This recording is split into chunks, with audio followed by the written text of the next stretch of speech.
Uşaqlar, bugün sizinlə məşğələlərimiz ətraf alimlə tanışlıq və nitqin inkişafıdır. Mövzumuz isə nəqliyyat vasitələridir. Gördüyünüz kimi mövzumuz nəqliyyat vasitələridir. Uşaqlar, gəlin nəqliyyat vasitələri ilə tanış olmamışdan öncə deyək, nəqliyyat vasitələri neçə yerə bölünür? 4 yerə bölünür. Hansılardır? Su nəqliyyat vasitələri, quru nəqliyyat vasitələri, hava nəqliyyat vasitələri və dəmir yol nəqliyyat vasitələri.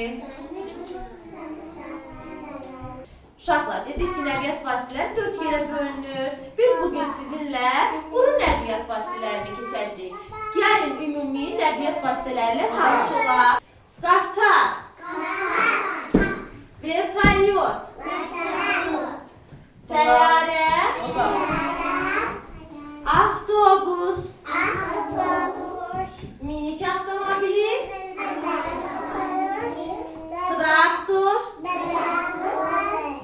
yük daşıyan maşın, sonra metro qatarı,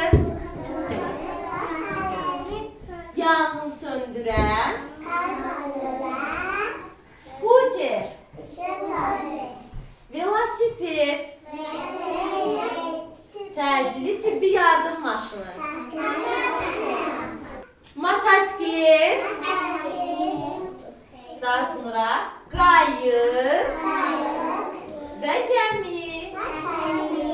Bunlardan biz bugün sizinlə quru nəqliyyat vasitələrini keçəcəyik. Yəni, keçəcəyik avtobusu. Avtobus ictimai nəqliyyat vasitəsidir uşaqlar. O, çoxlu sərnişinlər daşıyır. Minik avtomobili. Yəqin ki, hər birinizin atanızın maşını var. Düzdür uşaqlar? Evi yox, Allah, narahat olma. Daha sonra quru nəqliyyat vasitəsindən traktor var. Daha sonra yük daşıyan maşın da quru nəqliyyat vasitəsinə aiddir. Daha sonra motosiklet də quru nəqliyyat vasitəsinə aiddir. Təcili tibbi yardım maşını da həmçinin. Yangın söndürən maşın da həmçinin. Elə skuter də, velosiped də. Uşaqlar, dedik ki, bunlar quru nəqliyyat vasitəsinə aiddir. Biz artıq quru nəqliyyat vasitələrini öyrəndik, düzdür? Bəli, afərin sizə.